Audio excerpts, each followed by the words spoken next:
Good evening and welcome to the City of Lebanon Plan Commission meeting, Monday, May 21st. We have a long list of things tonight, so I guess we'll just jump right in. Kelly, we'll call the meeting to order, and will you take the roll? Matt Reynolds. Here. John Lashley. Here. Jeremy Lawler. Here. Kevin Krulik. Here. Keith Campbell. Here. Gordon Perry. Here. Brian Tandy. Here. Jane Taylor. Here. Lori Groves. Here. Everyone's here, good. All right, next item for us to look at is the approval of last month's minutes. Has everybody had a chance to look at them? Any comments, revisions? I make a motion that we approve the minutes as written. I'll second. All those in favor? Aye. All right.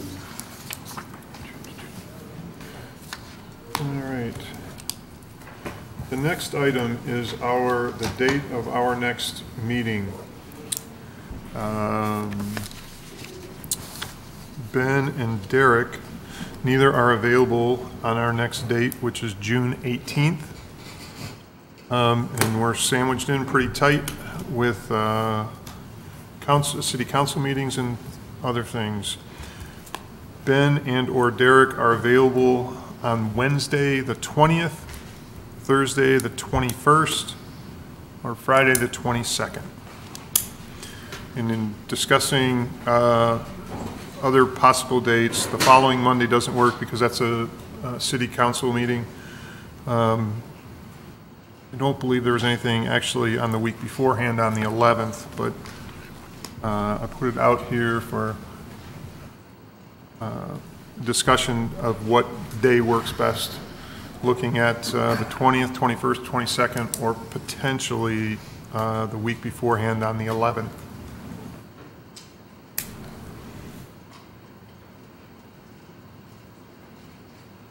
'20th or 21st, Wednesday or Thursday would be ideal for my personal schedule. So Wednesday or Thursday. I would also be fine with 20th or the 21st. Sorry? I would also be fine with those dates. Okay, I just need a motion. I'll make a motion that we move our June meeting to June 20th, 2018, on a Wednesday. Okay. Second? Second. All those in favor? Aye. Aye. All right. Our next meeting will be on Wednesday, June 20th at 7 p.m. All right. File paper here. Okay, the next item, item E, Order 2018-01, confirming a redevelopment commission declaratory resolution. Derek, I'm going to let you pick this up right there. All right. Well, this is a pretty simple motion that we need from you all. This is just confirming that the RDC resolution that they amended to include the Lebanon Marketplace as a area that qualifies for a TIF is consistent with our comprehensive plan. And I am here to tell you that it is. I'm actually opening the comprehensive plan right now. And the area of this development, which you will hear further about tonight on down the agenda, is formally known to you all as the Shoemate and Parker site with a field to the south of that site. The RDC has amended their resolution to include that into a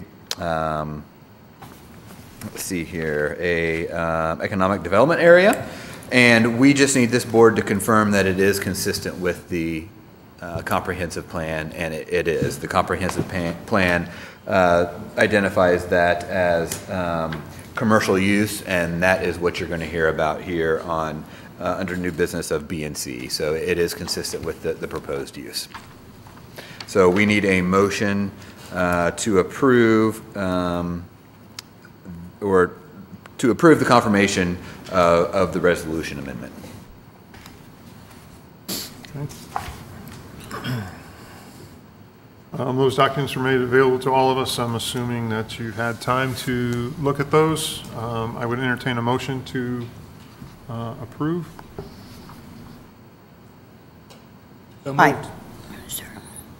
I move to approve the combination. Second. I'll second that. Kelly, will you take roll, please? Matt Reynolds, Yes. John Leslie, Yes. Jeremy Lawler, Yes. Kevin Krulik, Yes. Keith Campbell, Yes. Gordon Perry, Yes. Brian Tandy, Yes. Jane Taylor, Yes. Lori Gross. Yes. Okay. Uh, Old business, there's nothing listed here. New business, docket number 1813. Derek, will you? Yep. Sorry, Lead give us me in one this. second here.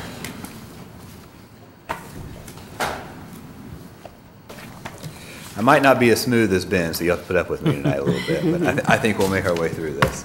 We're going to start off with an easy one, in my opinion. This is a development in the business park for Monosol, Curare, requesting a development plan approval to construct a manufacturing industrial development located at 155 South Mount Zion Road. The subject property contains 29.98 acres and is presently zoned Plan Business Industrial.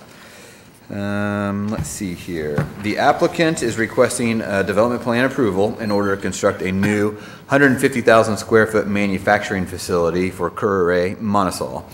The facility will house, in phase 1, 4 production lines. That was wrong in your staff approval, in your staff report, I'm sorry. It listed that as 2 production lines, and I was corrected about that a few minutes before the meeting. It is actually 4 in the first phase. And associated warehouse along with that, and with plans for phase 2 and 3 expansions on the property in the future. I'll let the applicant talk about the timeline of that when he gets up, but the approval for tonight is for phase 1.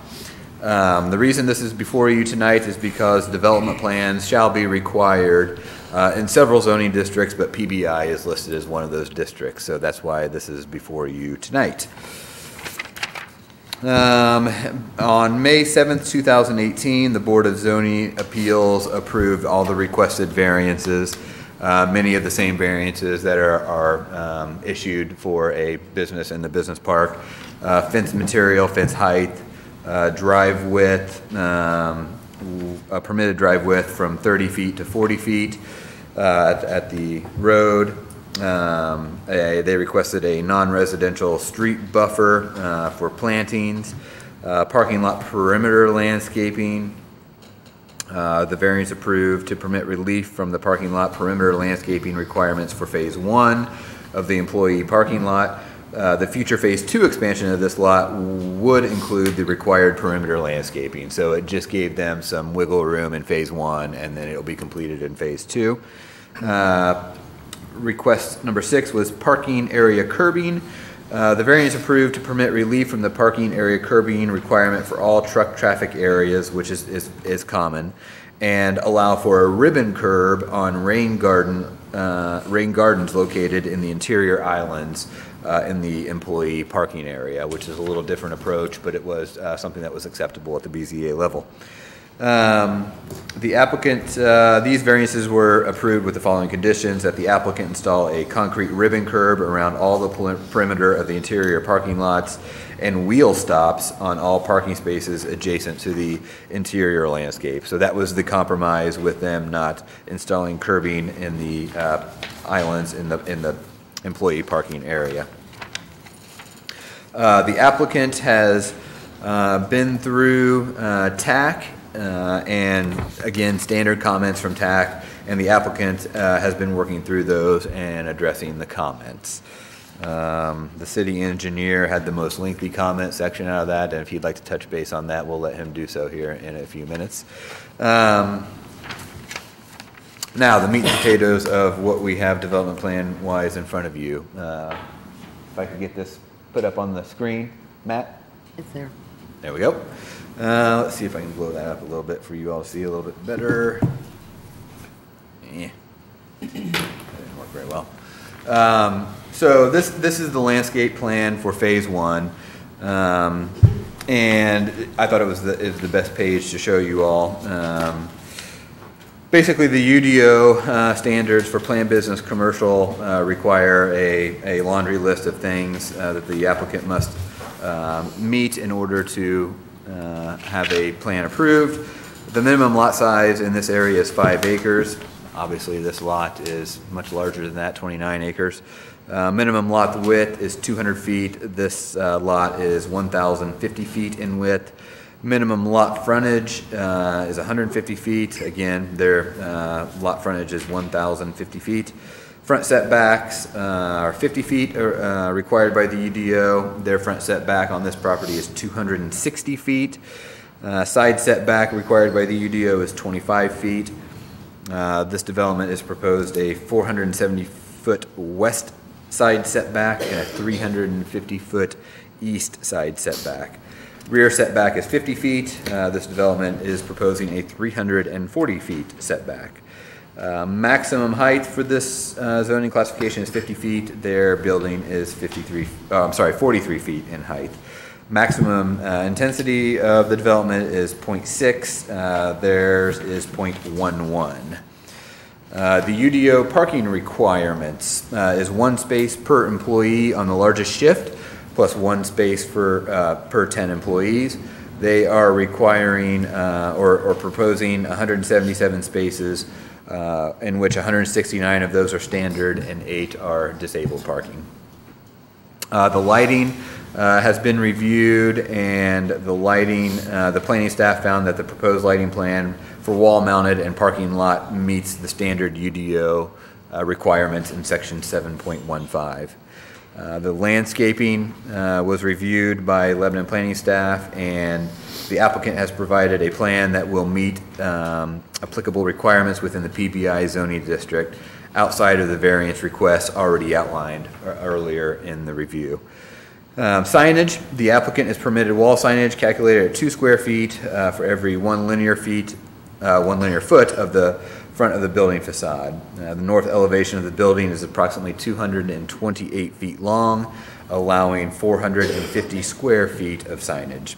The applicant is proposing a signage package totaling 280 square feet, which is obviously significantly less than the ordinance is permissible by the ordinance.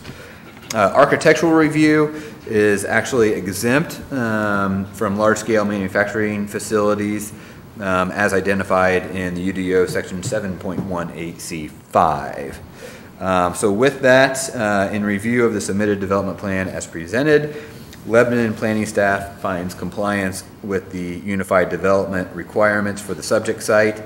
Lebanon Plan Commission staff recommends approval of the subject development plan contingent on the following conditions.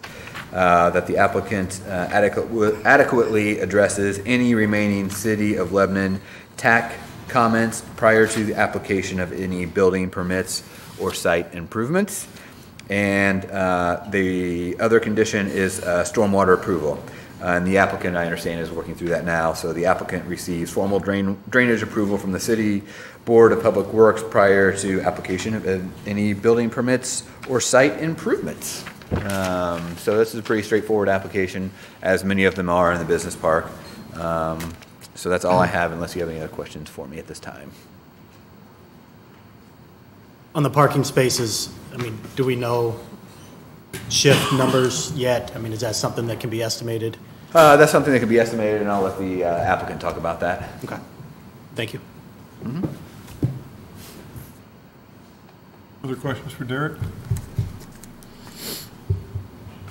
If none, if the applicant would dare to step forward.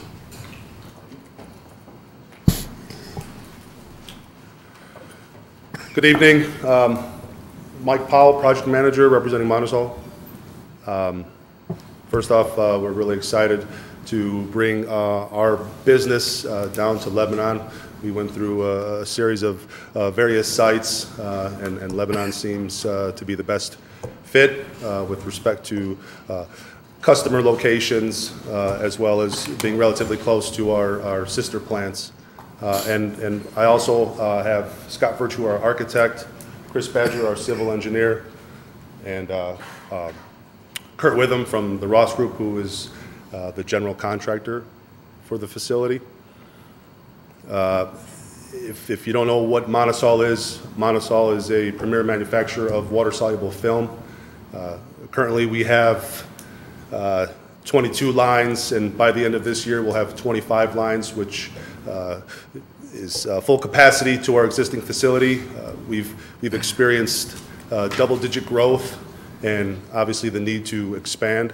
With respect to timelines, phase one, we're looking to break ground as soon as possible, and within a year, we'll be ready to start moving in equipment, and that equipment will be operational by I'd say the end of 2020. And the building is designed for 4 lines. However, in the first part, we will put 2 lines in to start, and obviously as business needs project, we'll add more lines. Tentative timeline for phase 2 would be 2024, and then phase 3 would be 2028. Obviously, this is tentative. It certainly could be a lot sooner. The demand for water-soluble film has exploded with respect to servicing the detergent industry, and with the innovative product that we have, there's tons of potential out there for it. So, other than that, if there's any other questions or comments. I'll pose my question to you, Mike, to Derek. Just a concern on the parking requirement. The 1 space per employee on the largest shift plus 1 for every 10.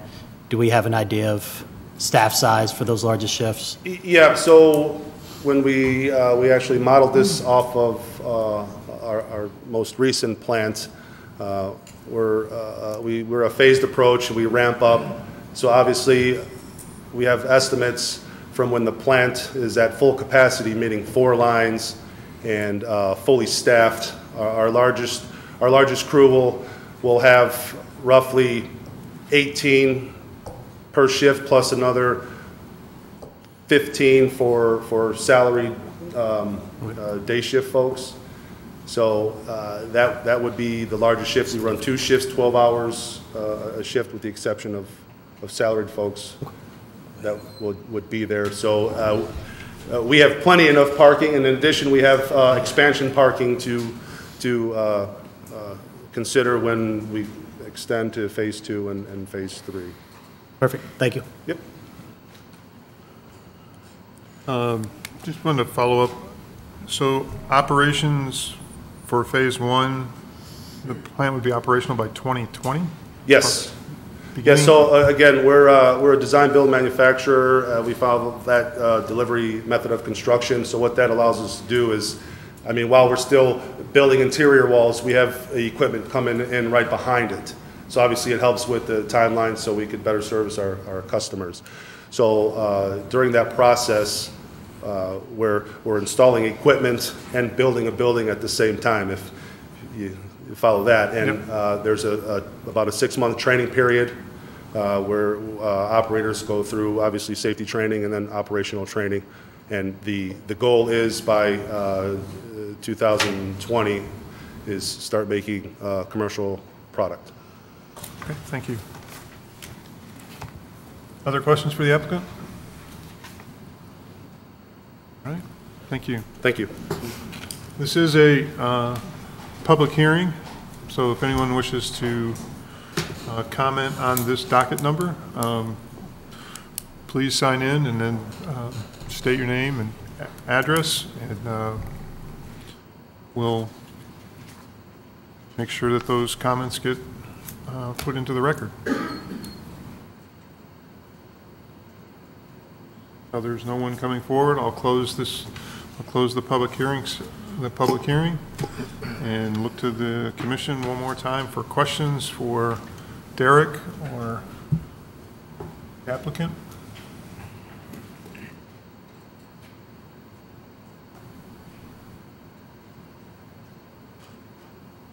Okay. Looking for a motion for a motion to approve.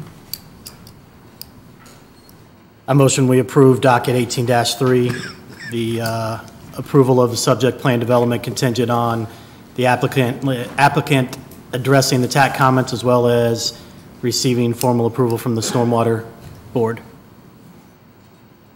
Oh, I'm sorry, 18-13. One clarification, we no longer have a stormwater board, it just runs through the board. Board of Public Or Works. work, yeah. My apologies. You're okay. Do you want me to repeat it all again? No. All right, we have a motion. A second. A second. Kelly, will you take the roll?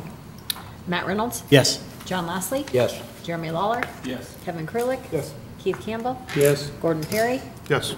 Brian Tandy, Yes. Jane Taylor, Yes. Lori Gross. Yes. Good.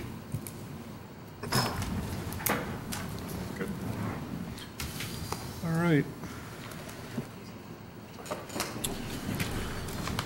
Moving on to docket 18-14, Lebanon Gateway Development. Derek, I'll let you run Yep. with it. All right, now we've gone from easy to lengthy. This one's got a lot going on, and you'll have to bear with me here a second.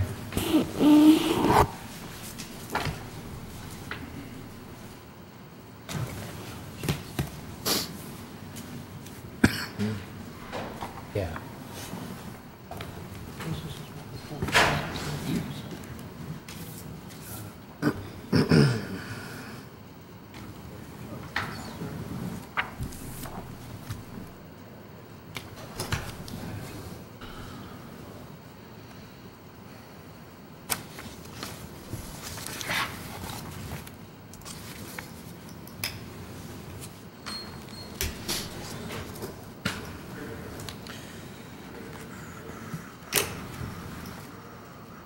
Trying to get this to a view where you all can see kind of everything here.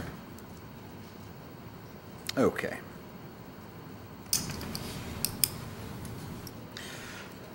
Okay, this is basically two docket numbers kind of rolled into one because they are in relation to each other. And again, this was in relation to the order 2018-01 for the confirmation that you all just made for this area. So to give you a little background here, the applicant is Brent Binge representing Kenmar LLC. The subject property is located at approximately 1525 West South Street at the southeast corner of South Street and Interstate 65. As all of us longtime locals know it as I mentioned, Parker and the old Shoemate building. The subject property contains 20.74 acres. The property is currently zoned planned business commercial. The current use is basically vacant industrial and undeveloped. Vacant is a loose term. It's being used as storage units right now for an HVAC buyer and seller here in town. The action requested tonight is twofold.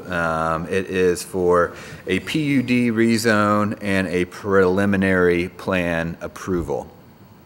The applicant is requesting a rezone to a planned unit development in order to develop the property as a commercial retail development known as Lebanon Gateway Marketplace.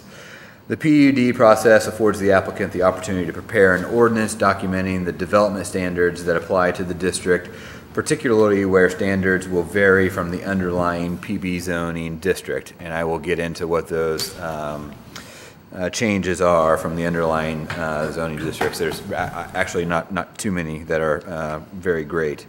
In addition to the PUD rezone, the applicant has also filed for a preliminary plan review by the Plan Commission. The process requires the development of a concept plan that provides general characteristics of the development, such as vehicular and pedestrian circulation, lot layout, infrastructure and drainage, and other pertinent development features. This plan is eligible for approval by the Plan Commission, subject to the adoption of the PUD ordinance by the Common Council. So you all will forward this PUD ordinance on to the council with a favorable or unfavorable recommendation tonight. The Unified Development Ordinance process for planned unit development. The process to to establish a planned unit development known as a PUD allows for additional development flexibility and innovative approaches than are possible through the application of customary zoning regulations. So it puts kind of the onus on the developer to come up with their own standards. The process requires the development of a concept plan that provides general characteristics, as I mentioned, of the development. So in order to have a PUD adopted, they also need to apply for a preliminary plan, which they have done tonight. Just a little bit about the project description here, and then we'll get into some of the meat and potatoes, the important changes of their PUD proposal. The applicant, as you can see here, this gives you a pretty good idea, or did until they took it off the screen, of what it is we're talking about and where the preliminary plan has this laid out. The one section you can't see is the very southern building here, which is in this area right here. But basically what you're looking at here is the applicant is proposing to develop the site with lots that accommodate a medical office building anchor tenant, and that is this general area right here. A hotel in this lot right here, and outlots for sit-down and fast food restaurant, B shops, banks, etc. So that's what you're seeing out here just south of State Road 32. This computer is slow. So that's what you're seeing out here, this row of lots right here.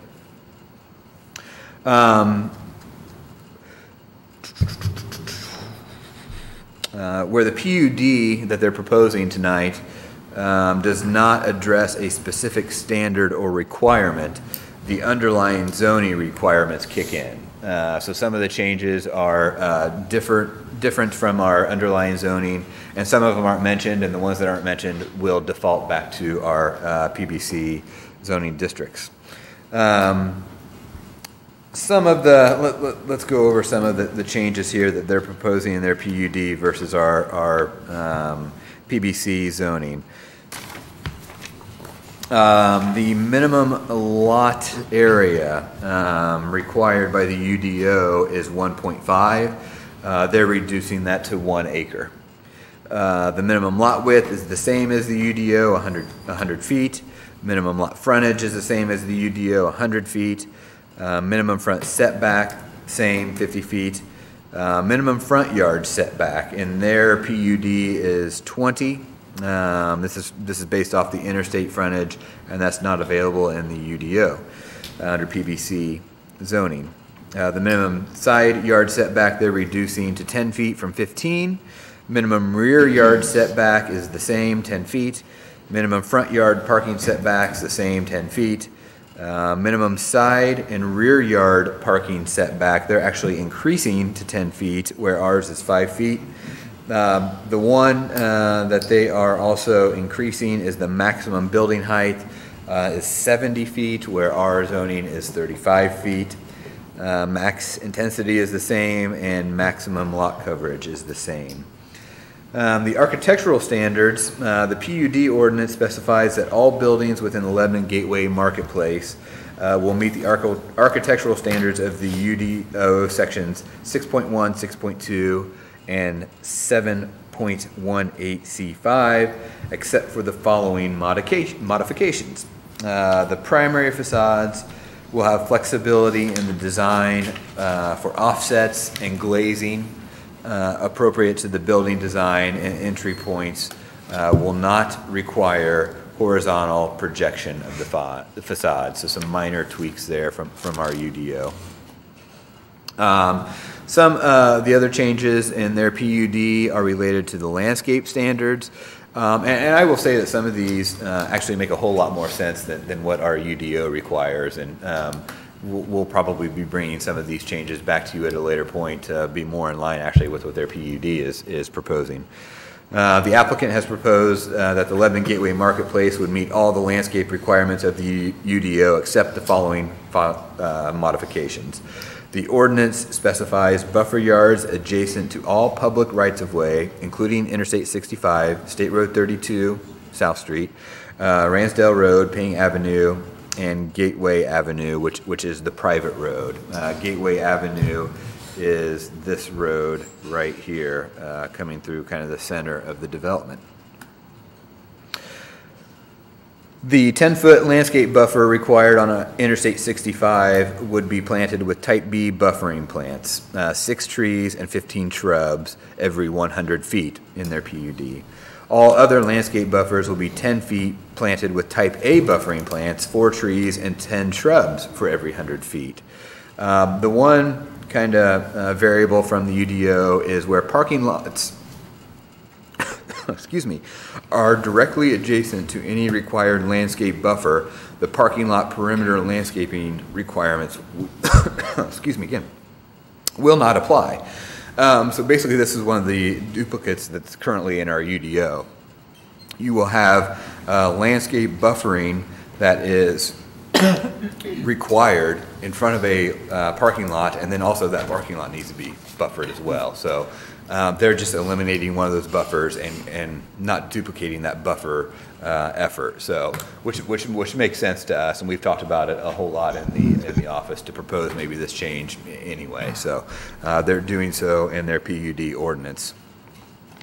The signage is another one, and very respectful to the way they want to do their signage. The Lebanon Gateway Marketplace will adhere to the sign standards of the ordinance with the following exceptions. The center will be permitted one multi-tenant monument sign to be located along State Road 32 frontage.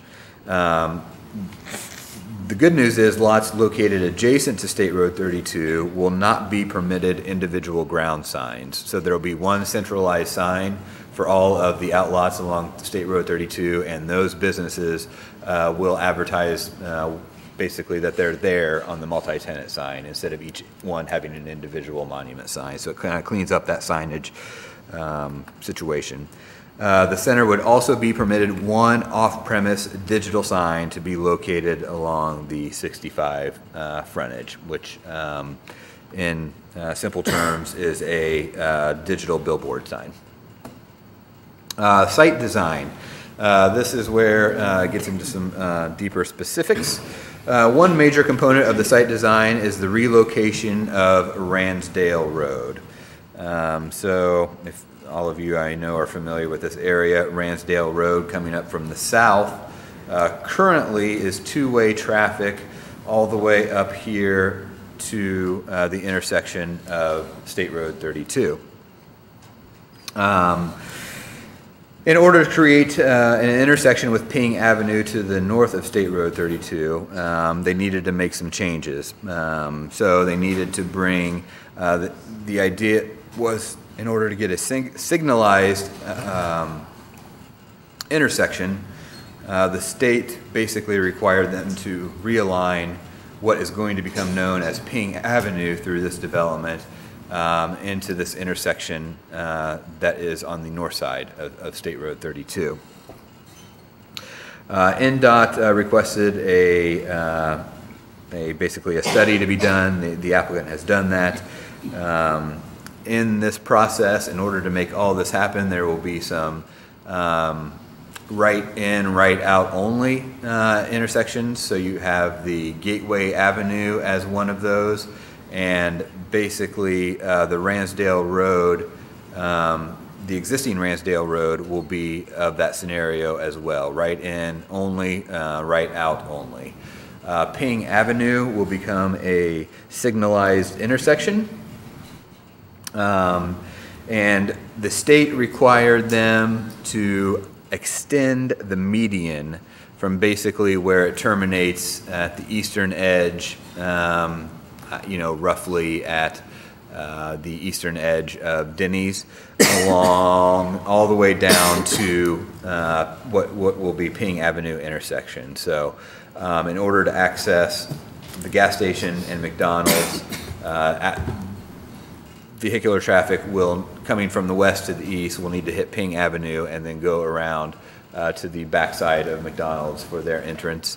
You know, vehicles traveling from east to west will still have the same access. The gas station does have a entrance drive right to the north of that intersection of Ping Drive, so they will still be accessible.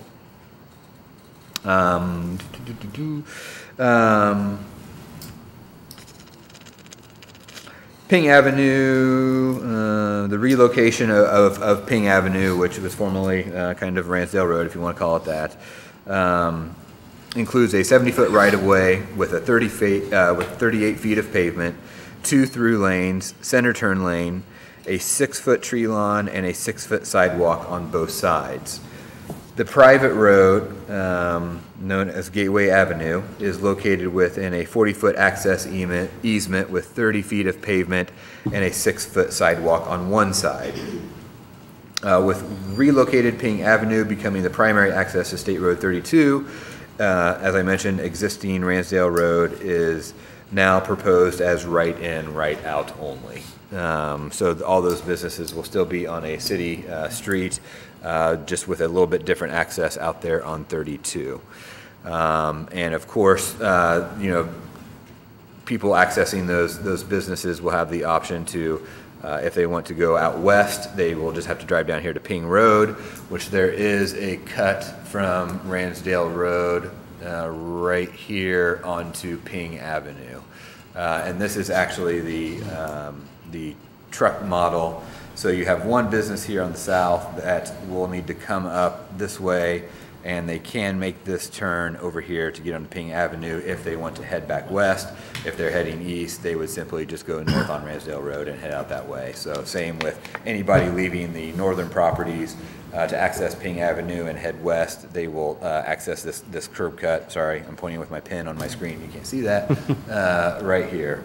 So they will be able to handle that. Again, the applicant has been through TAC and they are addressing all the comments, which will be a condition set forth by staff in order for approval tonight. You know, in making your decision on your recommendation to the council with the PUD rezone, the UDO establishes 5 criteria that need to be looked at in order to consider this. The first one is whether the proposed amendment is consistent with the goals, objectives, and policies of the comprehensive plan as adopted. And the 2007-8 comprehensive plan indicates that the proposed location should be developed as commercial uses, or redeveloped in this case. The land use designation is intended for primary uses such as retail, professional offices, business services, restaurant, and entertainment, and personal service establishment. Pretty much everything I listed to you early on in the presentation. The second condition is whether the proposed amendment is compatible with current conditions and overall character of existing development in the immediate vicinity of the subject property. The Lebanon Gateway Marketplace development is located within a corridor that has historically been a mix of commercial and industrial uses.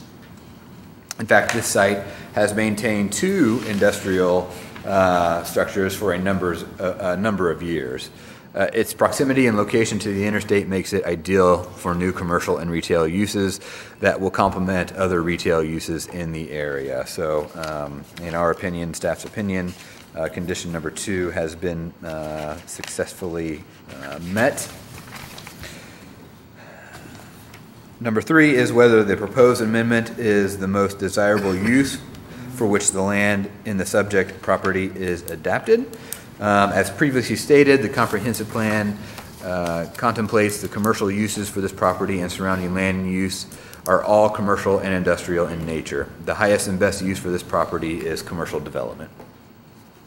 Number 4 is whether the proposed amendment will have an adverse effect on values of properties throughout the jurisdiction. The development proposed by the applicant will have no negative impact on property values throughout the city. In addition, the transition from industrial use to high-quality commercial and retail development will serve to increase property values in the area and will provide necessary services to the rest of the community. The development is planned for a property that is already served by necessary public utilities, such that the proposed development will not cause any undue strain, either financially or otherwise, to city budgets, facilities, amenities, or ratepayers. Condition number 5 is whether the proposed amendment reflects responsible standards for the development of growth, and their PUD proposal is right in line with the underlying zoning and is responsible in that manner.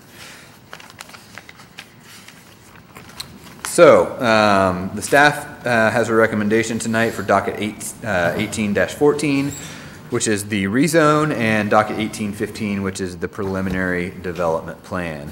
Docket 18-14, in review of the submitted planned unit development PUD ordinance as presented, Lebanon staff finds compliance with the Unified Development Ordinance established decision criteria and recommends the Plan Commission forwards the planned unit development rezone and ordinance to the Common Council with a favorable recommendation.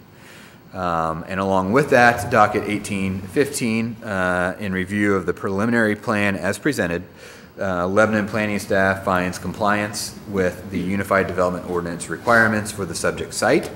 Lebanon Plan Commission staff recommends approval of the subject preliminary contingent on the following conditions. As I mentioned, TAC comments, the applicant adequately addresses any remaining City of Lebanon TAC comments prior to submission of a secondary plat.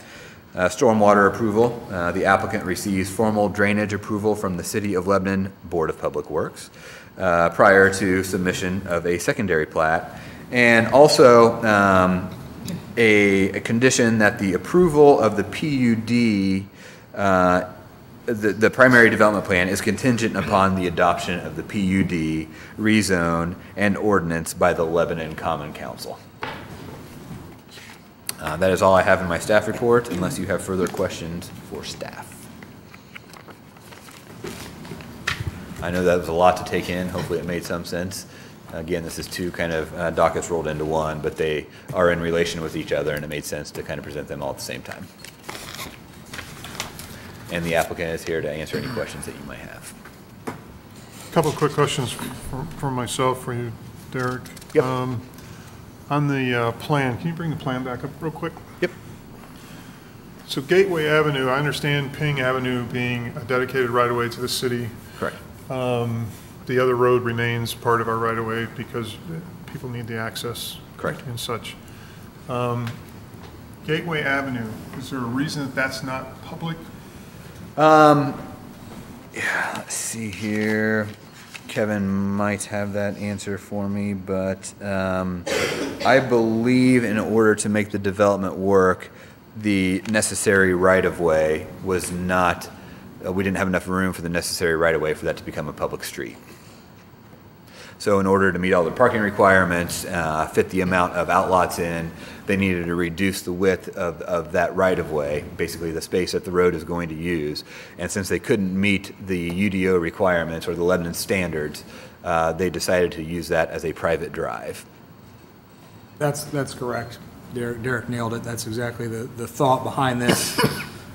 I would also point out, though, that as part of the TAC comments, that road will be built from construction standards that are identical to any public city street. So if for some reason in the future opinions of the city changed and we wanted to take over that, we are assured that the construction of the road is in keeping with our standards. But it really came down to site planning and space planning and why that could not happen at this time. And it's really an internal circulation route. Thank you. Matt? Yep.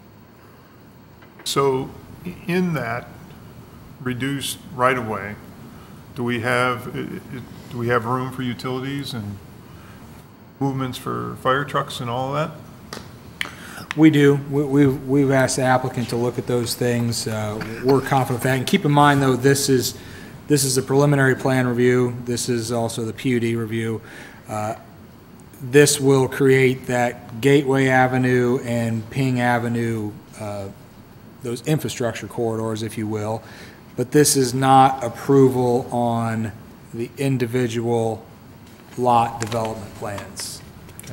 We will see those You will as see they come. each of those, well, you will see those again, whether they come in one at a time or in pieces or in chunks, if you will. That will remain to be seen. But what they're asking for tonight is approval of this preliminary plan. This is not a final set of construction documents that we're approving, but this does give the developer enough direction that they can move on to the next phase of detailed construction and development plans. But what this does tonight is just set out the development standard requirements for them for the overall retail subdivision, if you will, that creates these retail lots for them to sell and develop. And Gordon, the width of Gateway Avenue is 30 feet of pavement. And Gateway Avenue is for lack of a better term, a real street. It's not just. It's not a striping. private street. It's not a public street, but it's not just paint striping. Right. Yes. On concrete. It is a real street. You're right. It's a private street. It is not a public right-of-way that they're dedicating to the city. But the pavement construction standards, the curbs, the pavement widths, those are all built to city standards. As Derek said, the only thing that they're really not able to do is just dedicate the minimum right-of-way, which would be 60 feet. And the other, I guess, concession, if you will, is they're only providing the pedestrian infrastructure on one side of the street as opposed to both sides. The other question then would pertain to building height or doubling building height. Is that something in retail that's common now, or I don't understand the need? Are we talking two-story? I don't know what 70 feet. No, 70 building feet. facades? I haven't been involved in all the conversations, but based off of my experience so far, 70 feet will accommodate likely the hotel, the need for the multi-story hotel. And the medical office building would also be. I'm sorry? The medical office building would also be a multi-story building, probably a 4-story building.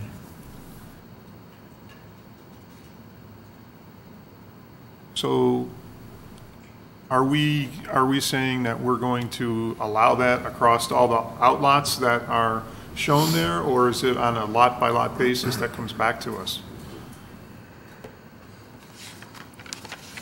I'd have to grab the PUD ordinance, and the applicant might be able to answer this a little bit better than I can, but it would potentially be for all the properties. Okay. Other questions for Derek? I got a question. Ransdell Road there, that will be connected to Ping Avenue, or will they have the option to merge right and take that road, that small road that's going to be there still?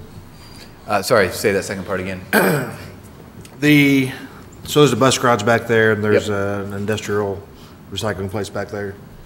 Will those trucks and buses have to follow this new road, or will they be able to veer off onto the existing Ransdell Road? Or will they have to turn on this little inlet? Yeah, that's a good question. The maneuvering shows that doable for a truck coming out of Ransdale Road onto Ping Avenue, but I do not see one anyway identified on this plan, and we can certainly ask for that. I'm assuming, I know it's dangerous to do, that if one can make it out on that curb cut, one could probably make that in as well. Yeah.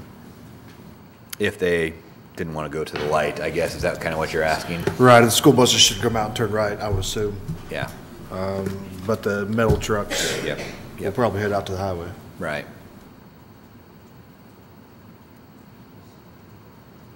Other questions for Derek? At this time, I'd invite the applicant to step forward and tell us a little bit more about their Vision? Oh, from Center Township. Hi, good evening. My name is Nick Everhart with American Structure Point. I'm the civil engineer, the developer. Brent with Kenmar is here tonight to also answer any questions you may have. I guess first we're excited for this project. We think it'll be a great addition to the community. To answer your question about the building height, in the PUD document, it's not restricted to one certain lot. It's just a generic, or not generic, it's a requirement that's for the entire development, for the entire PUD. The 70-foot, though, as Derek stated, it is for the hotel. We don't know what size of hotel will develop there, but a 5-story hotel is typically 65, 66, 67 feet. So we raised it to 70 feet to provide that flexibility. And Matt, if you could bring the picture back up one more time for me. The hotel is at the largest lot there on the bottom? Lot 6. Lot 7 is the anchor, the medical office building. Oh, okay. So 6, we have that fronting the interstate for maximum visibility for travelers. Okay, so 6 would be the hotel, 7 would be the Correct. medical building. Okay. Questions for the applicant?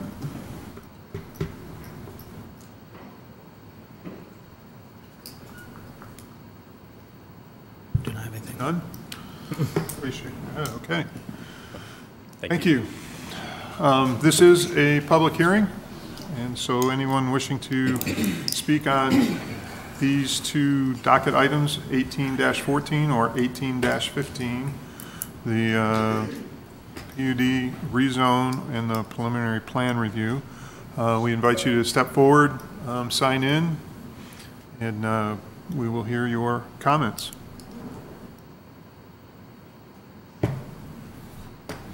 Okay, no one's rushing forward.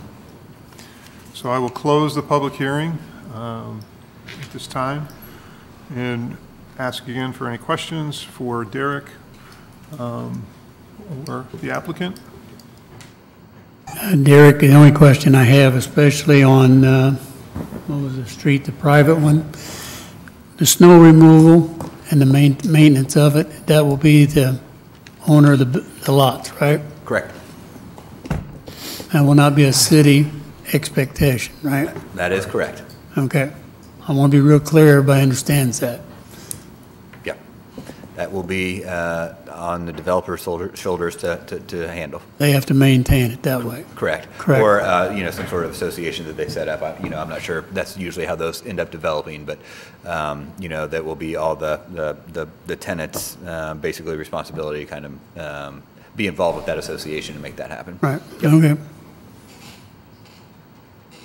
Okay, so we have two docket items here, 18-14, which is the PUD rezone, and 18-15, which is the preliminary plan that's in front of us for review. These will be, they are looking for a favorable, unfavorable, or no recommendation to the City Council, and we will do these separately. So I'm looking for a motion for docket number 18-14, which is the PUD rezone. I'd make a motion to make a favorable approval to the city council on docket 18-14, the plan unit change. I'll second. Okay. I want to make one thing clear with your motion.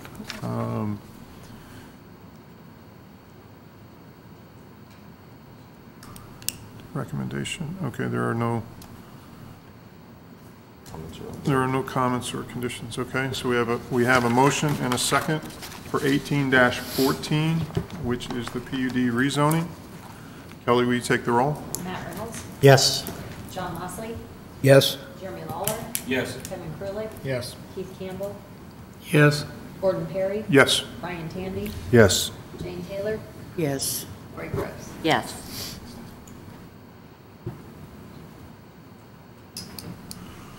Okay.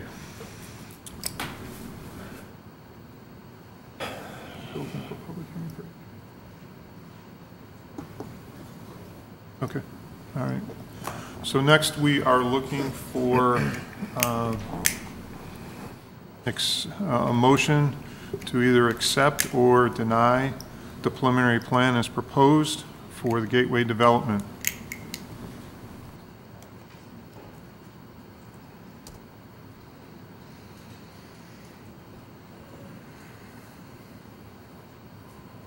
A motion, we approve docket 18-15 for the preliminary plan of the plan development, provided that the applicant adequately addresses the TAC comments, approval from the Stormwater City, Lebanon Board of Public Works, and the approval of the development of the Lebanon Common Council. Okay, we have a motion. Second.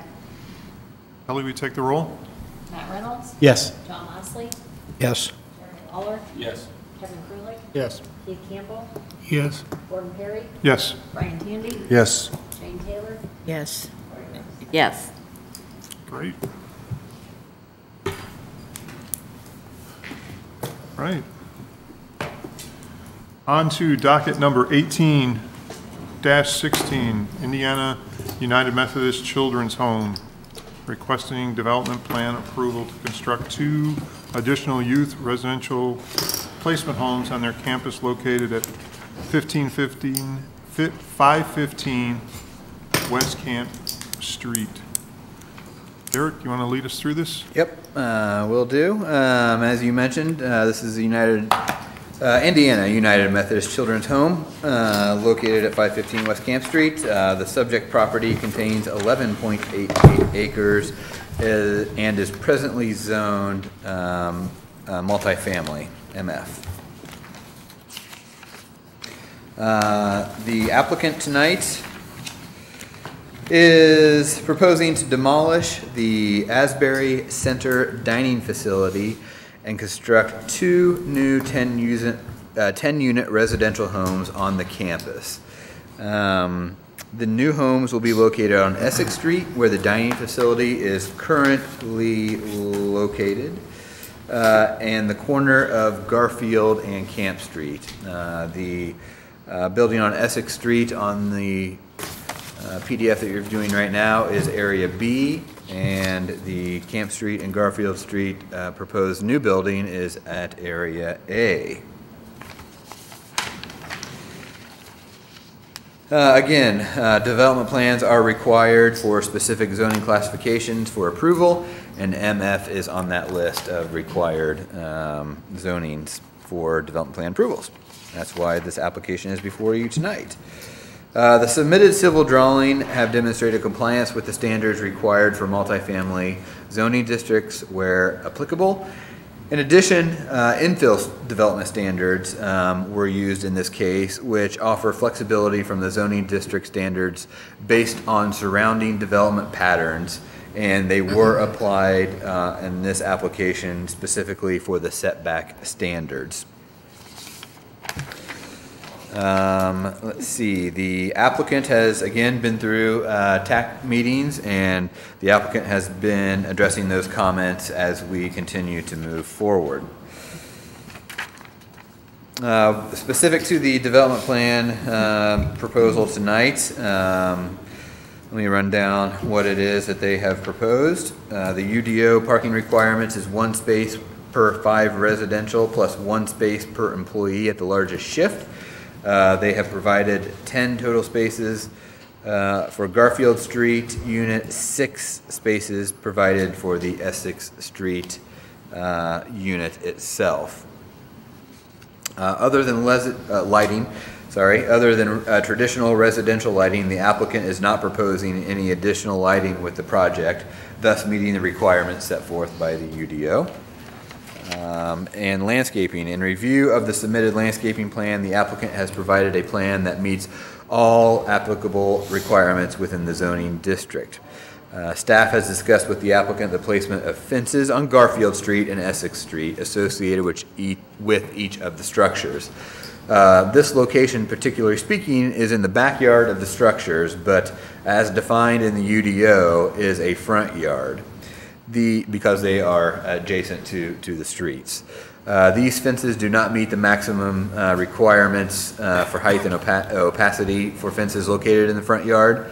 They're above that. Staff has recommended pursuing a variance request at the June Board of Zoning Appeals meeting to address this issue. The discussion will focus on height and material. So let me show you specifically what's going on Site A.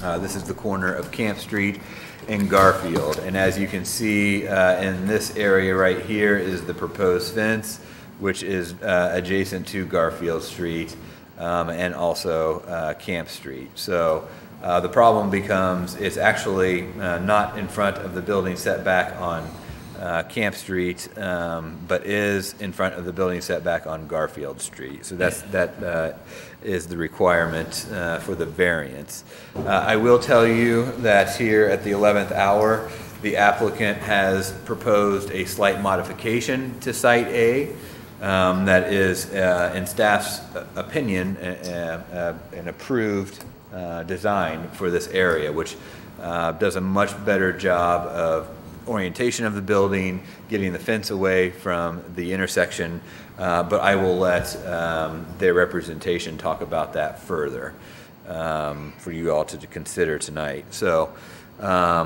staff recommendation, signage plan, I missed that one. The applicant is not proposing any signage associated with the new structures, which is music to our ears. We like to hear that. And on to the recommendation. In review of the submitted development plan as presented, Lebanon planning staff finds compliance with the unified development requirements for the subject site. Lebanon Plan Commission staff recommends approval for of the subject development plan contingent on the following conditions. Again, TAC comments. The applicant adequately addresses any remaining City of Lebanon technical advisory comments prior to application for any building permits or site improvements. Stormwater approval. The applicant receives a formal drainage approval from the City of Lebanon Board of Public Works prior to application for any building permits or site improvements. And number 3, the variance request. There's actually 2 variance requests involved with this. The applicant did go in front of the BZA, on May 7th to receive a conditional use for group homes with more than 8 residents within the multifamily residential zoning classification, and they did receive that. However, their development here will house more than 8 residents, so the condition number 3 on approval is that the applicant goes back to the BZA to receive permission to house more than 8 residents. And the second variance they need to go back to the BZA for is to permit a fence that exceeds the maximum height requirements in the front yard. That's all I have in staff report. Any questions outside of that, I'd be happy to answer. Questions for Derek? What type of fence are they putting up, Derek? Vinyl, solid vinyl fence, six feet tall. Yes, Well, 6 feet tall. Would that be in line with what is on Essex Street? Yeah. Yes. Okay. Yeah. On number 5, it says this discussion will focus on height and material. Is that also going to go to the board? Yes. Okay, it didn't say that. Yeah, because in a front yard, technically, it has to be 50% open. And this will be a solid vinyl fence, and then the height as well. I believe they're allowed 42 inches in a front yard, and they're asking for 6 feet. Okay, but it didn't, for the variance request, it didn't say height and material. Should it say height and material for the variance request? Yep, I'm sorry, you're Okay. right. In Okay. the staff recommendation, let me amend that, and their second approval from the BZA will need to address the height requirement and the opacity requirements. Derek, I haven't been back on Essex Street since we got this into last week, but the current residences that are there, do they have fencing along the street currently? On Essex Street? Correct. On the existing resident structures? Yes. There is? Yes. Were those approved through a variance, or were those built prior to? Those were missed in the development plan approval last time. Okay. Would you consider Essex Street a much more, would you consider it a minor street compared to Garfield? Or Yes. What thought was put into that? I'm sorry? Or what other thoughts were put into that? It's, the traffic counts aren't as high on Essex Street as they are on Garfield Street. Nonetheless, the variance will address the Essex Street, the current, you know, on the table proposal for Essex Street. At the time, for whatever reason, I can't answer it, the planner did not make that a requirement for their development plan. Okay. Other questions for Derek? Can we hear from the applicant?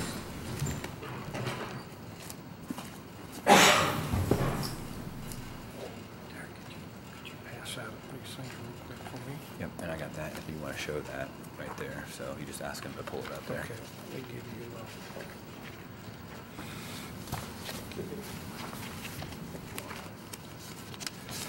one for me and one for me, and there should be plenty for everybody else. One of each, one of each.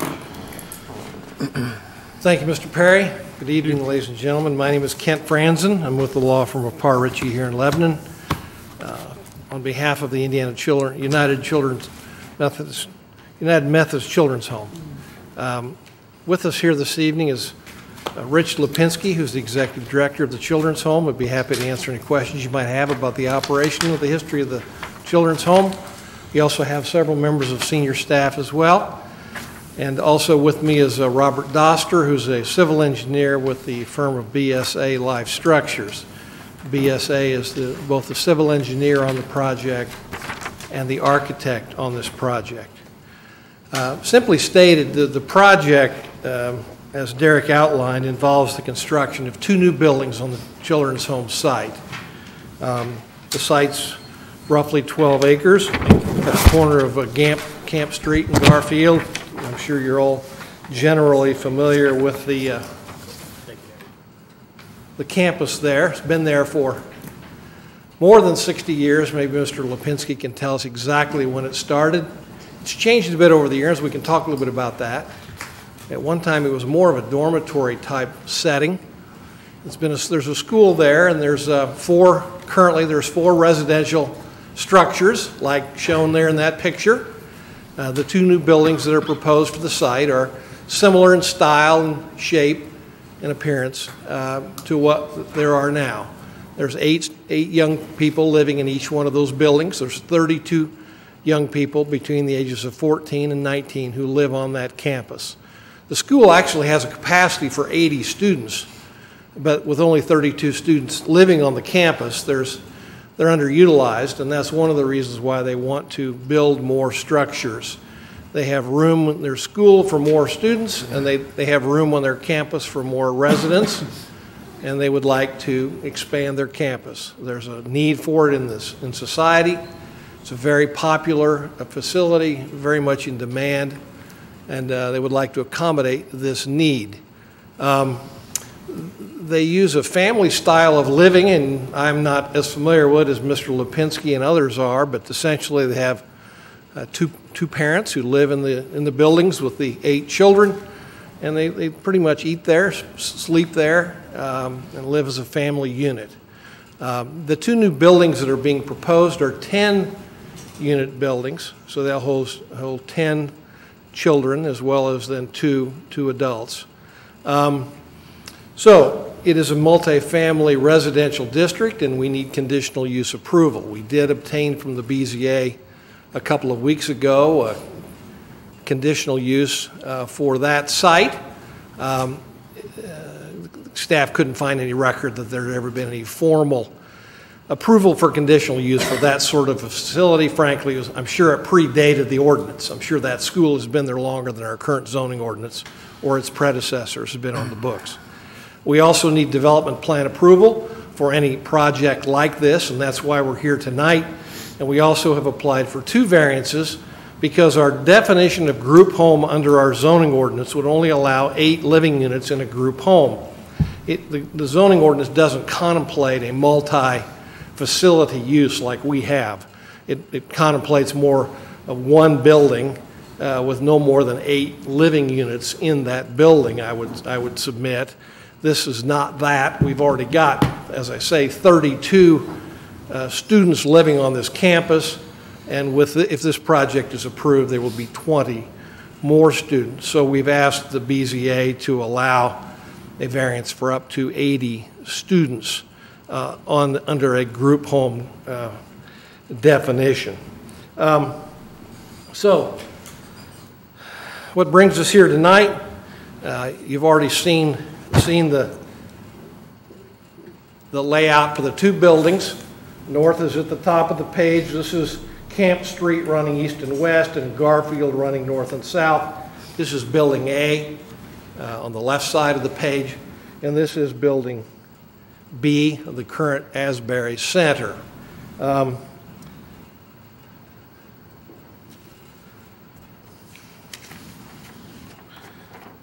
If we look at a photograph taken from Garfield looking northeast, the light here kind of does a disservice to the picture, but that's essentially the area where this new Building A would be located. That's looking generally northeast from Garfield.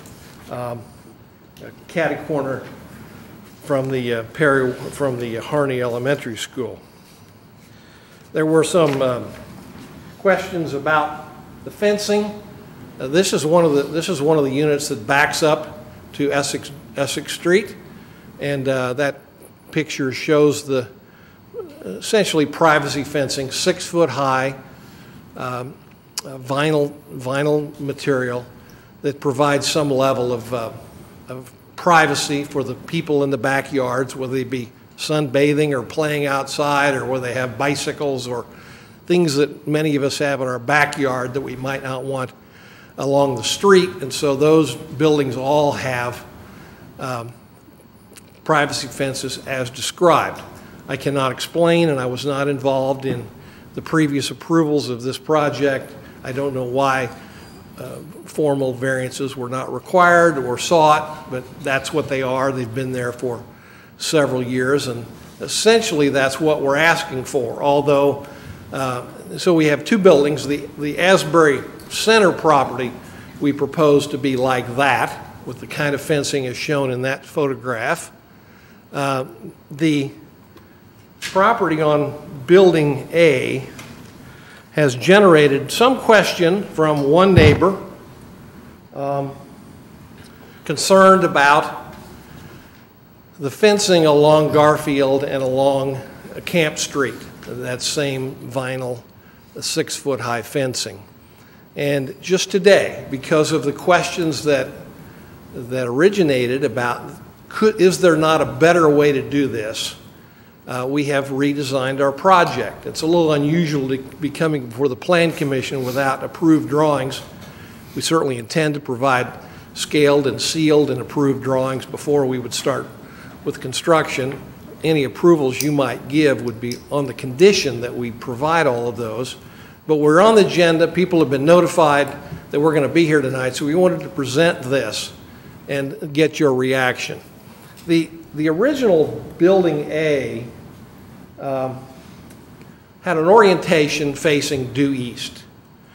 You may not be able to see that easily on the earlier drawing, but the front of the building would face due east, and then the fence that secured the back of the building would basically run east to west, and then north-south, and then back east to the west. It would provide a secure backyard facility. By moving the orientation of the building to where the front faces northeast, which is what that drawing shows, then it allows us to shift the direction of the fence at the back, and we don't have to have the fencing along Camp Street. It's more on Garfield, and it's at an angle on Garfield.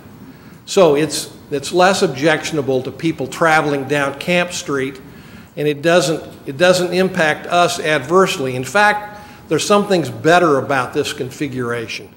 The small garage that you see there on this drawing was going to have its own access onto Garfield Street. We already have a driveway that runs east-west through the campus, and we're going to continue to have that, although it's going to be reconfigured to make room for this new building. But we're going to be able to use that internal drive as a means of access to and from that garage. So we will not be adding to the number of curb cuts on Garfield. That's one positive from this new drawing. We also think that the drainage will not be adversely impacted. In fact, it may be improved a bit by the reconfiguration of the structure. And we're also working on how to make this fence better looking. We've heard from the city, we've heard from a neighbor about vinyl, about 6 feet high, about the color, about the fact that since this is a, quote, front yard, because it fronts on a public street, Garfield primarily, there needs to be 50% open. The problem is it's tough to provide privacy with a 50% open fence. And so we are working with them. We don't have to make that decision tonight. It's not on your agenda tonight to decide what this fencing will look like. One of the things we've committed to do is to plant evergreens around the fencing on the outside, the exterior of the fencing, so that you not only would have the fencing, but you would have evergreens that would block the public's view, mostly on Garfield and some on Camp Street, of this fencing.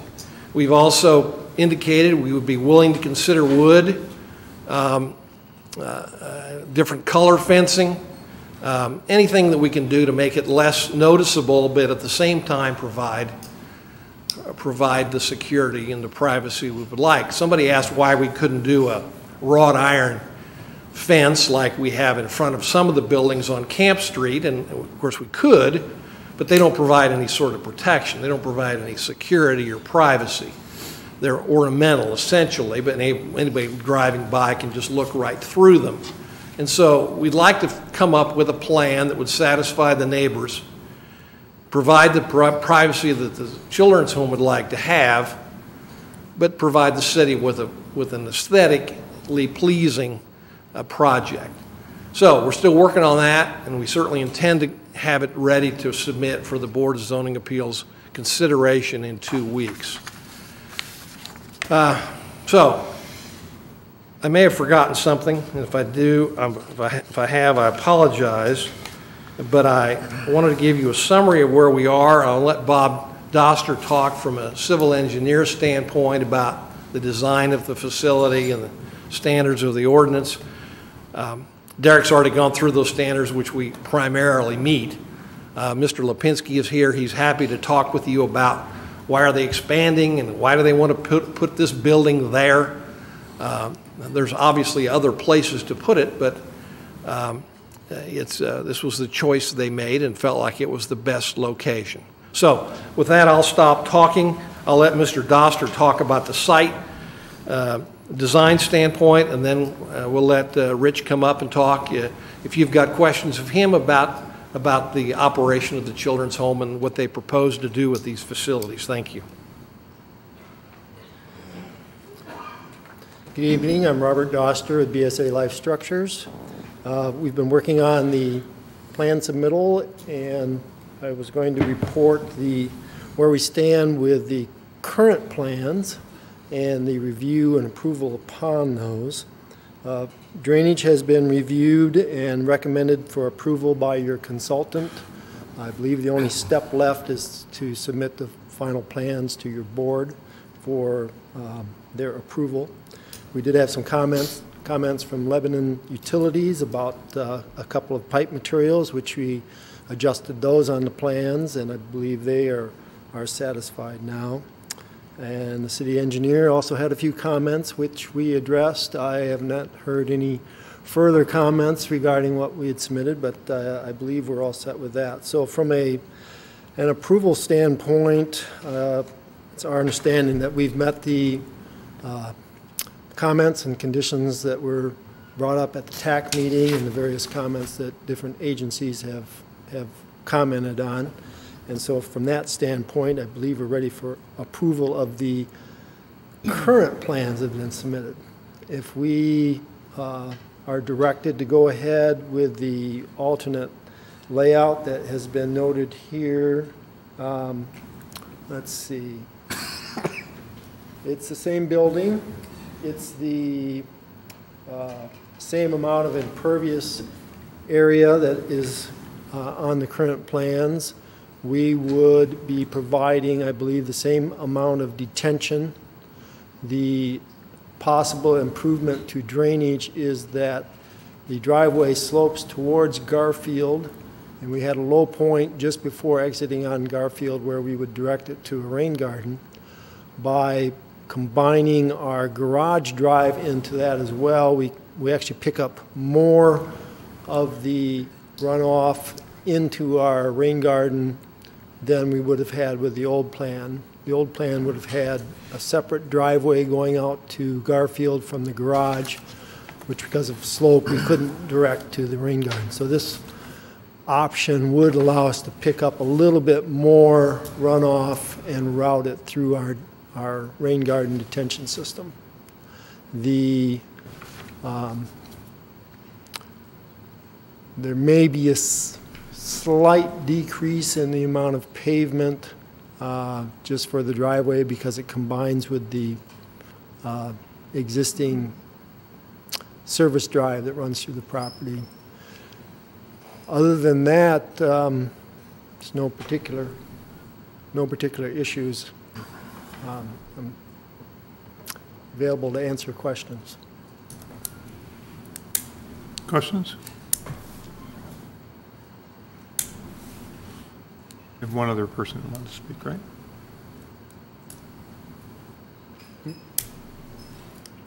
No, I thought the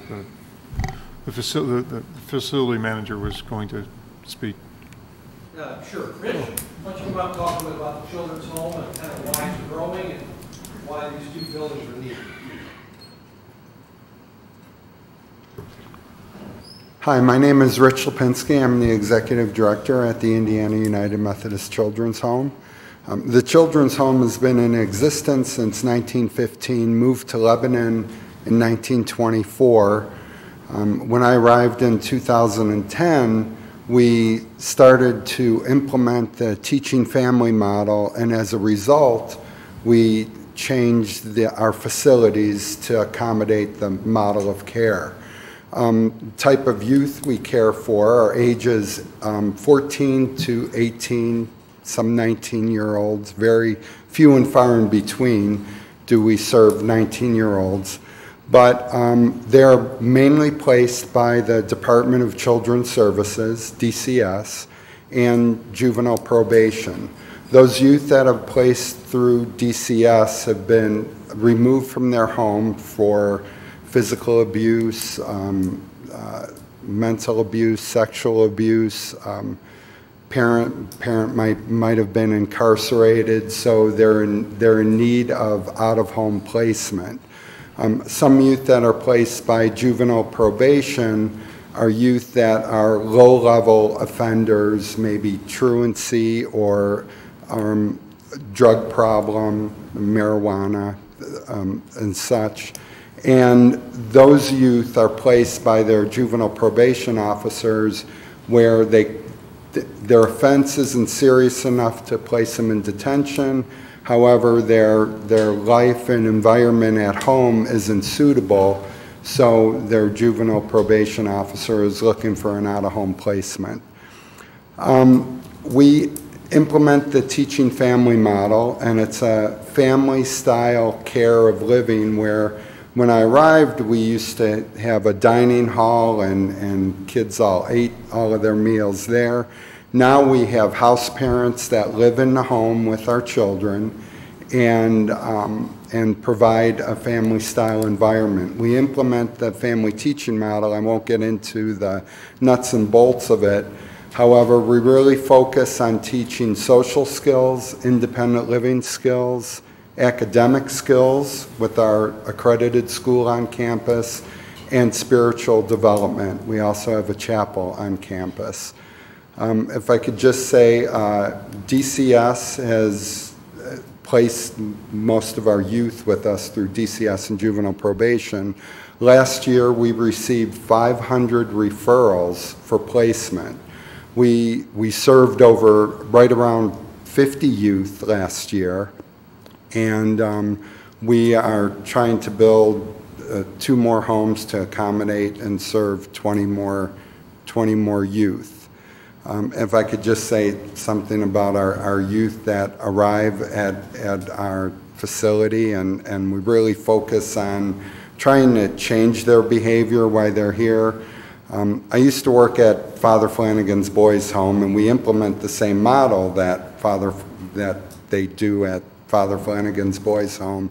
Father Flanagan once said, "There's no such thing as a bad boy, just a bad environment," and that is true about our youth that are placed at our home. It really is a second chance to have the opportunity to turn their life around. But are there any questions? No? Thank you for your time. Thank you. Thank you. Okay, at this time, this is a public hearing. I'd like to open that up. If anyone wishes to comment on this particular docket number, 1816 Indiana United Methodist Children's Home. I just need you to sign in and then step up to the podium and tell us who you are and your address. Great, thank you. My name's Susan Peterman. I live at 921 West Essex. My neighbors Larry and Jan Minzer were unable to be here tonight. They live at 923 West Essex, so we're the first 2 houses from off Garfield Street. Larry Minzer has lived in that house for his entire life, 64 years. His wife's lived there for 45 years, and I've lived in my house for 30 years. And it seems that in the past several years, our lives have kind of been taken over by the children's home. I can tell you that when they built those last 4 houses, nobody considered the Essex Street residents when it came to those ugly fences. We look at them every day. And I understand they've gone before the Board of Public Works. Well, I don't know that they did that the last time, because when they built those 4 houses, if you look at the house at the far west end, which is right across from my house, that fence has a dramatic slope down toward Essex Street. And we had a drainage nightmare for years. And I don't know how many of the stormwater management meetings I went to, but I went to a lot. One of them, I took a bag of walnuts with me. I mean, I don't have a walnut tree, but I had a bag of walnuts from my front yard. Anyway, Larry Lee was at the meeting one night, and thank God for Larry Lee. He listened to me, and he saw me in my front yard about 2 days later, and he said, "I think I can help you." And he did. The street department came and they regraded the road, and it helped. It helped considerably, and I appreciate that so very much. But now we've got 2 more houses going in, and I do like Building A's configuration a lot better than what it was going to be before. Doesn't change the fact that they're cutting down at least a dozen trees, which I think is just a crime. But anyway, there's a lot at the far east end of their property where a building was demolished a few years ago. The neighbors don't understand why they can't build this Building A down there on that east end and leave those trees alone. But, you know, there's utilities going to that lot and whatever else they might need, but I know that's not going to happen, because I just know this is going to happen because it's the children's home. It looks like there's a retention pond. I think they're calling it a rain garden. That's going to be right outside our front doors. Well, it's going to be a breeding ground for mosquitoes, but we're going to need it for the drainage. I understand that. But I really hope that there will be some consideration to the aesthetics of this rain garden, because the retention pond that exists now is so unsightly. It's got the tall grass growing all around it. It's not kept up. It just is an eyesore. And we don't want an eyesore like that out our front doors. So I hope that this pond will at least be landscaped and maintained. The backs of those buildings on Essex Street are not maintained. The shrubbery's all dead. They're just not taken care of, and we have to look at that every day, all the way down Essex Street. So that's just some comments that I wanted to make. I guess that's all. I just wanted to be heard. So I appreciate your time. Thank you. We appreciate your comments. Anyone else? At this time, I'll close the public hearing for this docket number. Does the applicant care to address any of the comments? I do. Thank you, Mr. Chairman. We did, in preparing for this several months ago, we did hear about the drainage problems along Essex Drive, and we've talked about those in TAC meeting. And we've been assured by the city staff that the drainage problems that exist in the Menzer lot and the Peterman lot and others are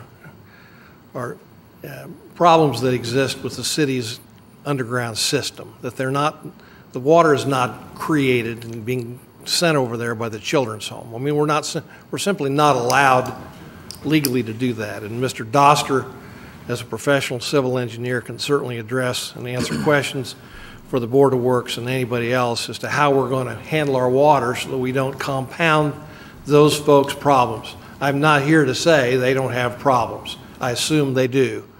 I'm told by the people who do this for a living that their problems are not being aggravated by the expansion of the children's home.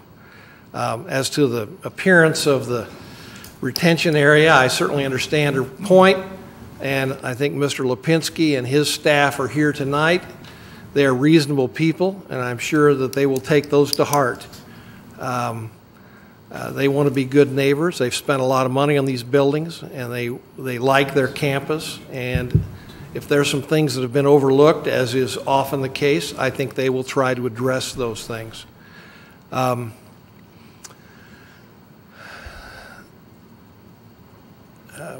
I don't think the children's home expects any favors. I mean, I think they feel like they provide a valuable service. I think that they feel like they're an asset to the community, but I don't think they're in here pleading poverty. They're not asking for any special favors from this board that you wouldn't give some other for-profit business or some other religious institution, church, or other institutional facility.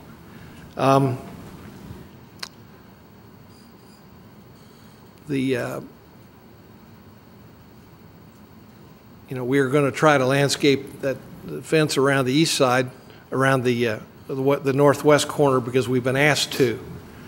And I think our people are willing to talk about landscaping the fencing around the other buildings, if that would be a show of good faith. We want our people who live near the home to feel good about our being there, and if it can be done by changing the color, dressing them up with some landscaping materials, or doing other things to keep the landscaping alive, I believe that my client is willing to do that. That's all I have at this time. Thank you. Thank you. Questions? Derek, I'd like to, understanding council correctly, I'd like to make, I'd like to see the planning department make an additional recommendation for this reconfiguration. Yep, that's what I wanted to address. According to the UDO, a development plan has to be submitted by a professional engineer, stamped and signed. Right. Obviously, this amendment does not do that. It's a sketch. I mean, it's a very nice sketch. I'll say that. It's better than some we get in the office. But You know, another condition that if you all wish to put on this, if you wish to vote on this tonight, you know, you could have the option of saying, look, you come back to us with a full set of stamp plans, or the other option, which makes sense to, I think, city staff, is a condition that the applicant provides us with a stamped, revised page from this document for us to review and approve. With the infill standards being used, it allows us for some flexibility as far as, like I said, setbacks and that sort of thing. So that is something we'll review. There's possibly, as they allude to, a reduction in impervious surface because of the drive that's being eliminated out to Garfield Street. So we'll probably have Christopher Burke take another look at those just to make sure the drainage calculations haven't changed any. But subject to those conditions, that they provide us a revised stamped plan. Signed and sealed. Signed plan. Signed and sealed plans Yep. that show this rotation of the footprint of the building. Correct. That would be item number, or recommendation number 4, is what you're Condition saying. 4, yeah, correct. You know, just to add on to the fence conversation, all that fence conversation will be dealt with at the BZA level, outside of the reconfiguration of this fence. So we will handle that back at the next June BZA meeting. Okay. So just for clarification on my part to the rest of the commission, is there any questions about what I've asked Derek to add to the recommendation? At this time, I'd entertain a motion on this docket number. Before we motion, can I ask one question to Derek? I know you and the plan department have seen this 11th hour kind of change of the rotation. Do you see, just by this quick glimpse, any negative or adverse change to the ordinances? I mean, we talked about it a little bit about the drainage, and is there anything that stands out that could negatively impact? No, in fact, we talked about it kind of internally before the meeting tonight, and you know, we feel that it's actually probably an improvement from the original proposal in itself. So I think it solves a lot of the issues. We still have the fence in the front yard issue, but again, that'll be handled at the BZA level. But this orientation cleans up that intersection a little bit better, the site visibility certainly, and to reduce that curb cut on Garfield Street is another huge benefit of the revised plan. So, you know, we want to see an engineered plan just to confirm that the setbacks are in line with what we approved kind of on the first go around. But outside of that, I don't see any negative impact to the revision. Perfect. Thank you. Kevin, do you have anything to add to that? I'd echo Derek's comments when I saw the revised sketch.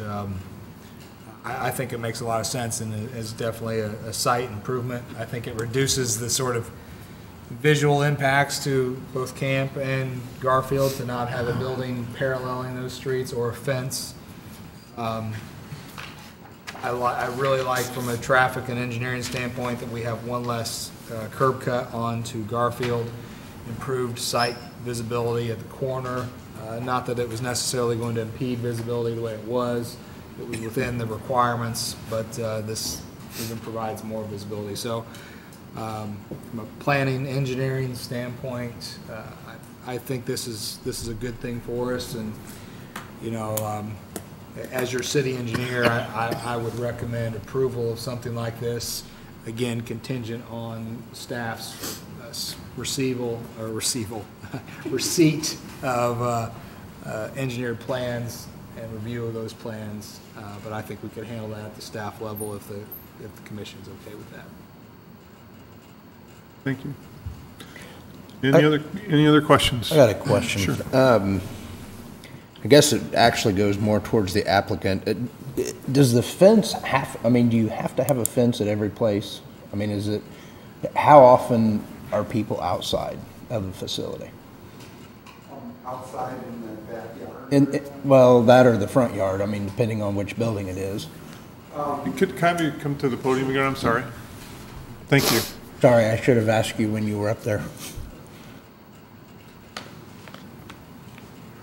Well, they use the backyard for gathering, cooking out, eating out, and some activity in the backyard, but not a lot, to tell you the truth. I think there's more activity probably in the front of the homes or at our school and in our activities building than actually outside in the backyard.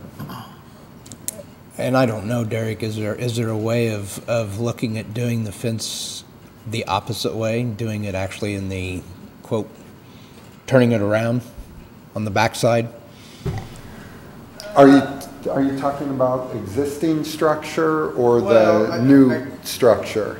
I'm not a fun fan of the fence, to be honest. You know, it's just, to look at it, it makes... Well, you know, as I sit back and really look at it and some of your concerns and the concerns, I do have a board to deal with, however, and cost and money.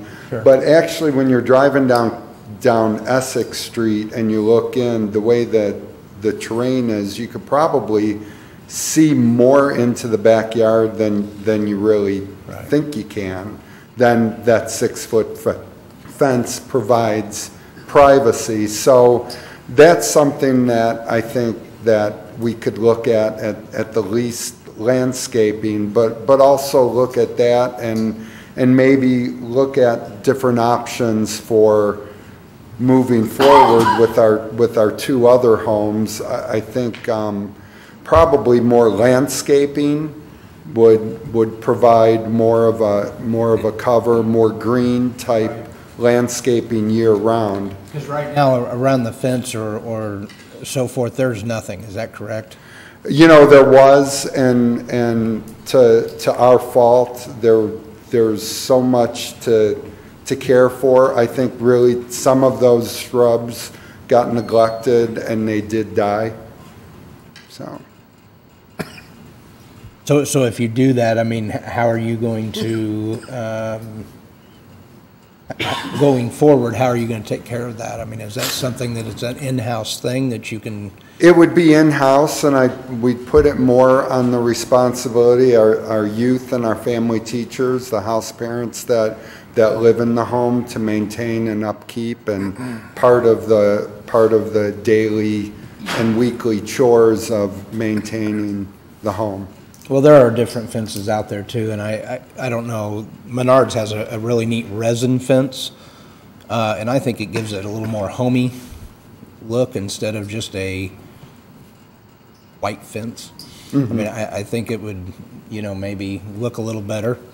Sure. I mean, I don't know if that's something you're willing to look at, but we've put them up before, and they're really nice fences, and they don't have the cheap look, I guess, is what I know in the front of our homes, as you drive down our interior driveway, our family teachers have their own private quarters within the home, and then they also have a little backyard area, and that backyard area actually faces the front of the home, and their fence is the wrought iron fence with some brick post every so often.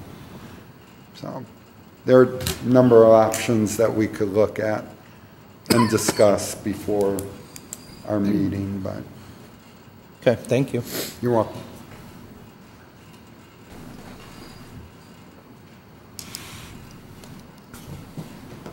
Other questions?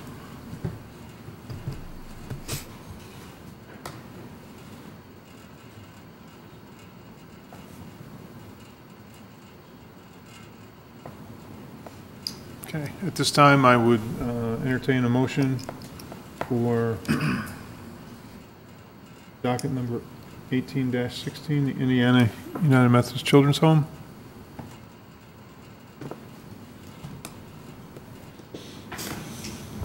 So you're pending approval on all new plans coming in?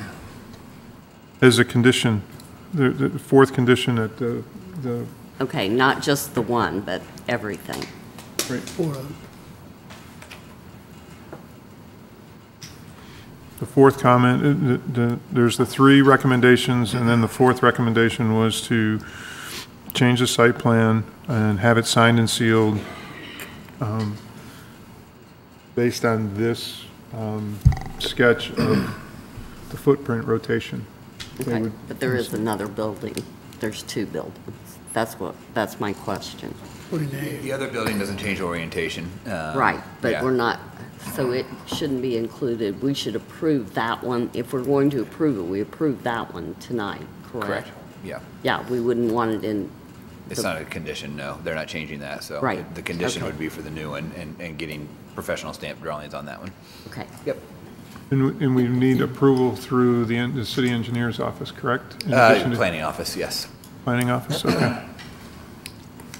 which is one and the same, more or less. Okay.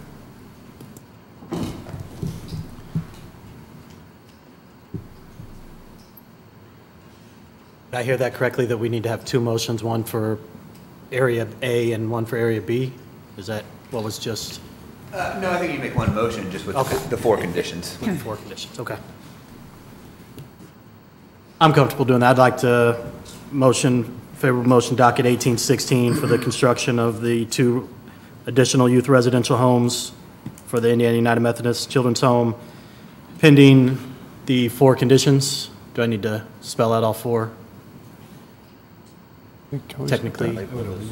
Well, okay. I would spell it at least. Pending the, addressing the TAC requirements, formal approval from the Board of Public Works on the stormwater, the variance request for the BZA for the home, or the size of the residence and the fences, and then the fourth condition of receipt, review, and approval of the stamped engineering documents.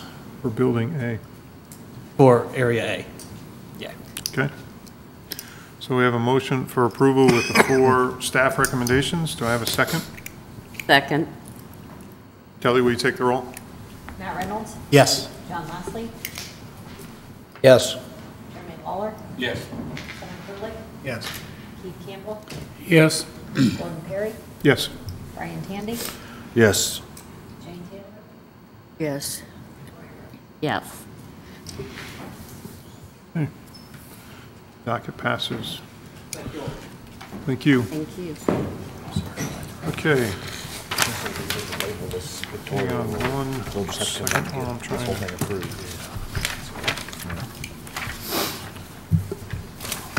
Okay, on to the last new business docket item, 18-20. Derek, you want to lead us through this Hendricks County commercial? No problem. Well, last and easiest, in my opinion. This is what you have in front of you tonight is a voluntary annexation for the area shown on my screen here, which is on South State Road 39, just north of Enterprise Boulevard. So for some reason, well before my time, I can't even tell you why this was not included. It's probably the property owner did not want to be included into the city limits at the time that they did an overall annexation of this area. So we went around them. Now we have an applicant in front of us tonight who wants to develop the site and they want to be included in the city limits. So the application before you tonight is to consider a voluntary annexation that will be considered by the Lebanon City Council for approximately 2 acres located at the northwest corner of State Road 39 and Enterprise Drive, shown on the above map or on the displayed map. Per the Unified Development Ordinance, Section 1.8, before the Common Council can consider an ordinance for annexation, the Lebanon Planning Commission shall hold a public hearing and make a recommendation on the new zoning classification for the potential annexed territory to the Common Council. Newly annexed land submitted without a development proposal or concept plan shall be classified into the default zoning, which is single family. Or at the discretion of the Plan Commission, a suitable district that is consistent with the recommendations of the Lebanon Comprehensive Plan. The property is currently under contract with Hendricks Commercial Properties with intentions to develop this and the adjacent parcel with industrial uses. Thus, a concept plan has been provided for the property. The Lebanon Comprehensive Plan future land use map shown here, we're looking at the orange lot, designates this area along State Road 39 for industrial land use. The industrial land use designation provides for a variety of manufacturing and warehouse uses on large tracts of land with convenient transportation access. The voluntary petition for annexation was provided by the current property owner, Lebanon Properties LLC. The contract purchaser for the real estate Hendricks commercial property has provided a concept plan. Maybe. Shown here.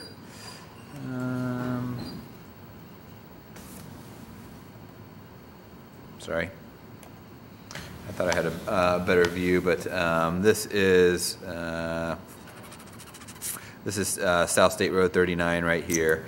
The larger building here is at the corner of Enterprise Drive that goes back here, and this is the north building.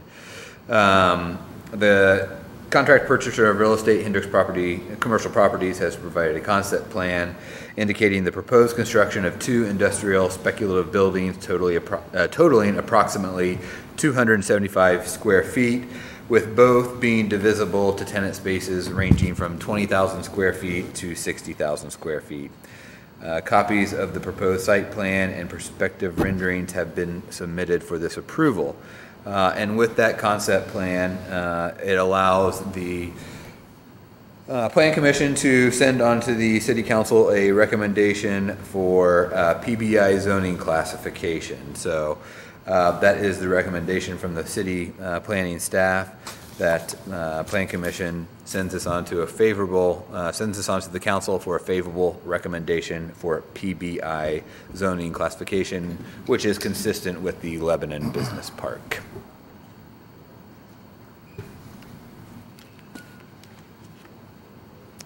That's all I have, unless there's further questions.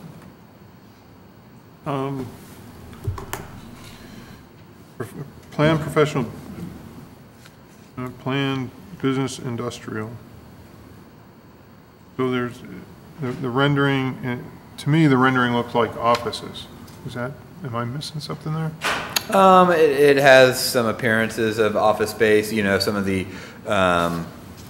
architectural requirements call for some bump outs and that sort of thing that give it a defined, kind of entrance. So I suppose it could be offices if somebody wanted a 20,000 square foot office, but that would be up for the landowner and any tenants to work out in a lease agreement.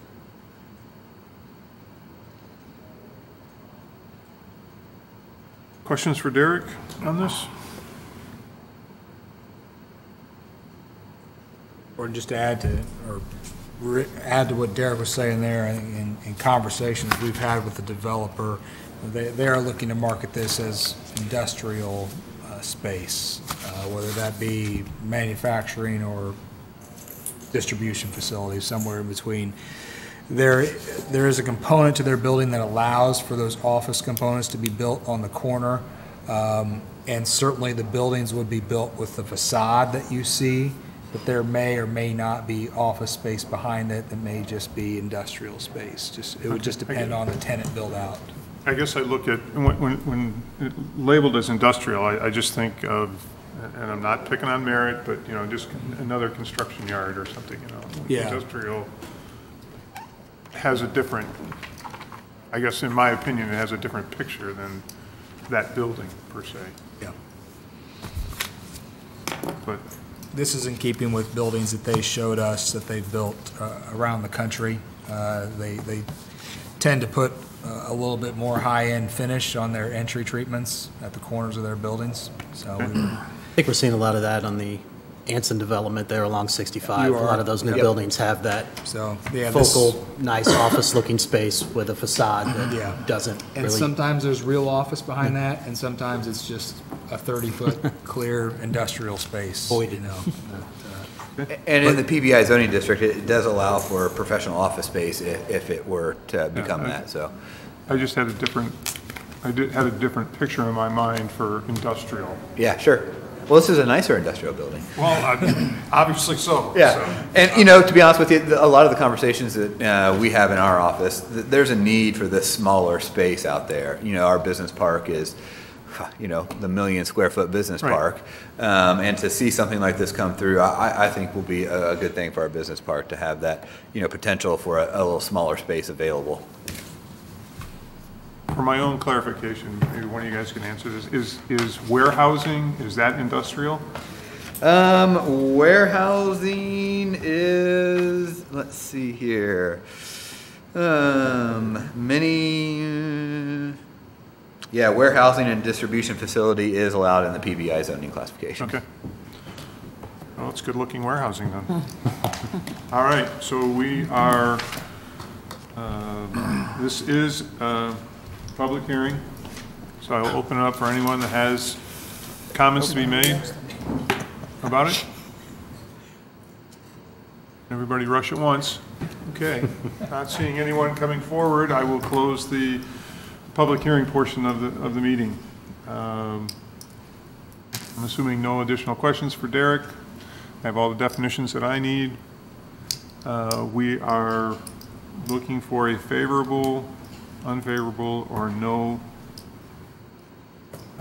recommendation to the city council. So I would entertain a motion.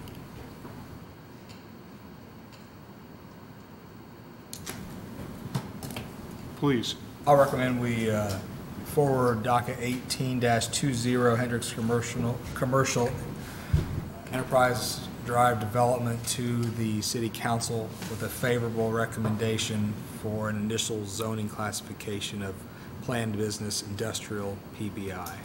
I'll second that. We have a motion and we have a second. Kelly, will you take the roll? Pat Rimmer? Yes. John Leslie? Yes. Jeremy Lawler? Yes. Kevin Curley? Yes. Campbell? Yes. Gordon Perry? Yes. Brian Handy? Yes. Jane Taylor? Yes. Lori Durst? Yeah. All right, is there any other business? Not hearing any, I would entertain a motion to adjourn. I'll make a motion to adjourn. Second. All in favor? Aye. Aye. Thank you very much. We will see you next month. You never had a choice.